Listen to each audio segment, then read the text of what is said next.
Thank you. So, Mr. Mowery, Minority Leader, you guys passed the budget along party lines for the most part. What's going on? Right now, I'm absolutely enraged by how they silenced so many voices by calling the question and then passing that movement to do that. I didn't even, as the Minority Leader, have an opportunity to speak because I was letting my other councilors in my caucus speak before I did. Unfortunately, tonight what we saw was a disgusting censorship of what the Democrats are doing right now. I feel like we've gotten along pretty well in the past, but this has been an absolute apparent display of power by them. Councilor Gibson, the one that wants to rubber stamp everything the mayor does, is now going to go out and censor and silence so many voices, is absolutely disgusting. So, I know property taxes have come up in this conversation and concerns that this is going to be a growing issue for the city, property taxes. And so can you talk about, preparing for next year, like over 2027, what are you going to be looking at to continue to address what's going to become a bigger gap in funding? Absolutely. One thing we saw tonight with property taxes is we saw more punting down in the other end of Market Street than we've seen the Colts do all season. With punting the blame on everything to the other end of Market Street, but we're not controlling what we can control here in the city. We need to look at our own selves and figure out what's an actual priority versus a pet project and fund those priorities rather than these pet projects and things that we don't know for sure are working. The mayor said they managed to pass the budget without any tax increases, but there's a question about fees, fines, penalties. Is the mayor's office playing fast and loose with the truth, or are they accurate? I think there's different ways to look at that. One way I look at it is the fees that are associated with DMD. They've been outdated for quite a while. I think it's time that we start looking at how we can increase our revenue, and we just talked about property taxes, and that's one way we can do it. We have a lot of developers that want to come into the city. I mean, I see neighborhoods wanting to pop up in my district overnight, every night. And it's one thing I've tried to slow down. So, if these fees are going to slow them down, I welcome that idea in my district. But we've definitely got to look at, what's real and what's just going to be a smoke and mirror show. So what's next? Now that this budget is adopted, what do you got your sights set on?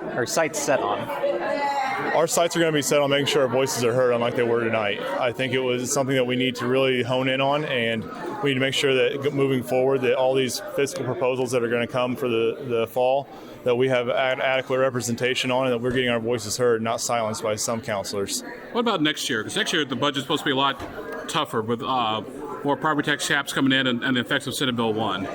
Yeah, that's where I agree. Again, I think we need to look at what's important to the city, what are our priorities, and what are pet projects that aren't showing results, and we don't have any kind of data to back up what we're doing with that money.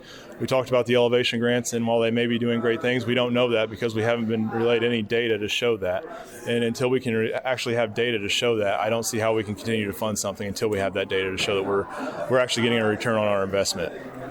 I know the $20 million that was allocated another amendment tonight and the budget, I think it was commented before, this new budget yet again is missing that funding. So I guess the question is, what are your thoughts on ending up in a situation like we did this year again, where could there be another amendment?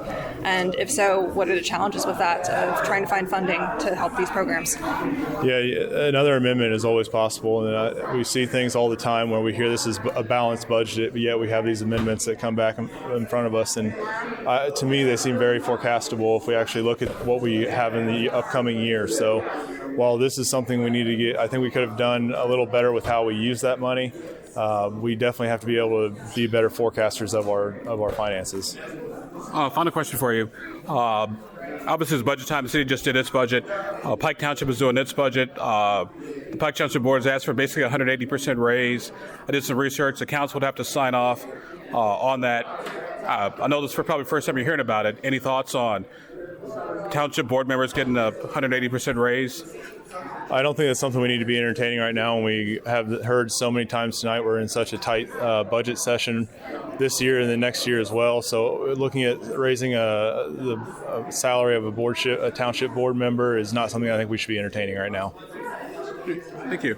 Yeah. Sorry, I came in late, so I don't know if this is already asked, but there was a discussion there at the end about AES and whether the city should be pursuing, purchasing that and running it as a co-op or something like that. Where do you stand on that?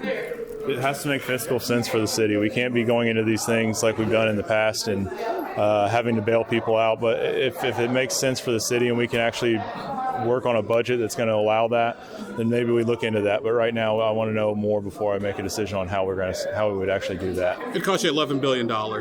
Yeah, Did the math. Well, I appreciate that, Abdul. Thank you. I hadn't done that math yet, but that's got to be something if they want to do that, they got to figure out how to do that. And I'd entertain the idea, but I wouldn't say that I'd vote for it necessarily.